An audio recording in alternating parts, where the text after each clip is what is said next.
Sabda TV. Kita masuk ke Al-Qaidah Ats-Tsaminah wal Arba'un. Kaidah yang ke-48.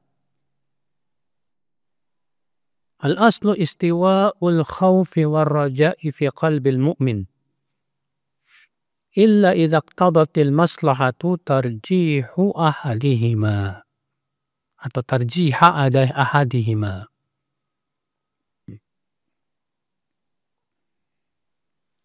Pada asalnya, rasa takut dan berharap itu hendaknya sama pada hati seorang mukmin.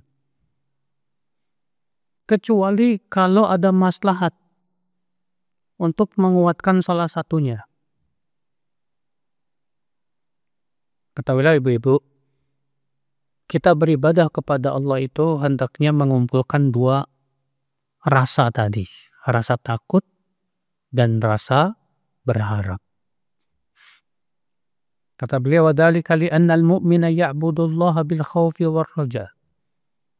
Yang demikian itu dikarenakan mukmin itu beribadah kepada Allah dengan dua ibadah. Yang pertama khauf, takut. Dan yang kedua raja, berharap. وَهِيَ الَّتِي عَبَّرَ الْقُرْآنُ عَنْهَا بِالرَّغْبِ وَالرَّهْبِ. Di dalam Al-Quran diungkapkan dengan rogbah. Rogbah itu berharap. Rohbah itu takut. Allah berfirman dalam surat Al-Anbiya ayat 90. وَيَدْعُونَنَا رَغَبًا وَرَهَبًا. Dan mereka menyeru kami dengan raghaba, itu berharap. Warohaba, itu takut. Ya. Artinya mereka beribadah kepada Allah dengan mengumpulkan dua ibadah ini. Ibadah yang pertama rogbah, yaitu raja, berharap. Berharap apa? Berharap akan ridho Allah. Berharap akan pahala dari sisi Allah Subhanahu wa taala. Berharap akan surganya. Dan yang kedua rohaba. Apa itu? Itu khauf, takut. Takut apa? Takut kalau ibadahnya nggak diterima sama Allah. Takut akan murka Allah. Takut akan adabnya. Ya. Nah, dua perasaan ini harus seimbang dalam hati kita. Kenapa demikian, Bapak dan Ibu sekalian? Karena seimbangnya dua ibadah ini akan menimbulkan keseimbangan ibadah. Contoh, kalau ada orang yang terlalu takutnya lebih tinggi daripada berharapnya. Orang yang terlalu ketakutan seringkali menimbulkan apa? Seringkali menimbulkan al-qunut min rahmatillah. Putus asa dari rahmat Allah Subhanahu wa taala. Ya, bahkan terkadang stres. Ya.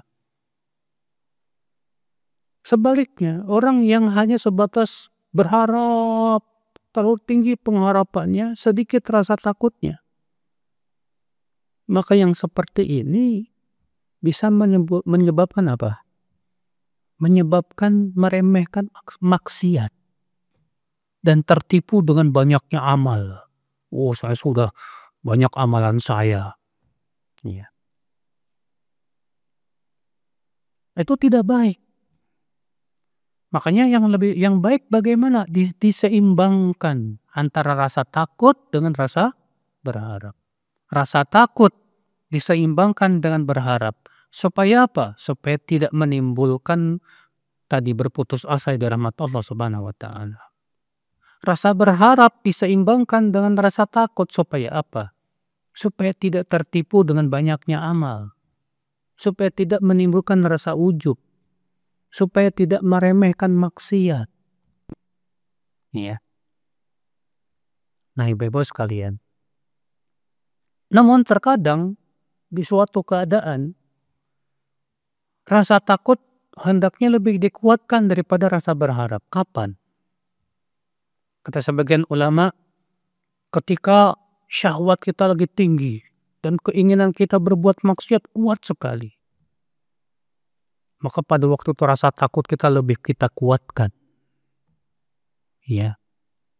Supaya kita tidak jatuh kepada maksiat.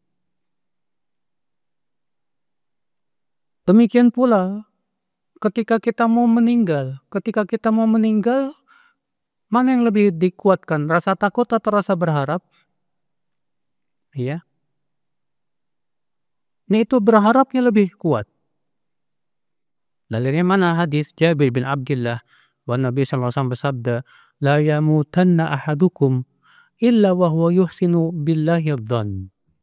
Janganlah seseorang meninggal kecuali dalam keadaan husnudzon kepada Allah, bahwa Allah akan mengampuni dirinya, bahwa Allah akan merahmati dirinya.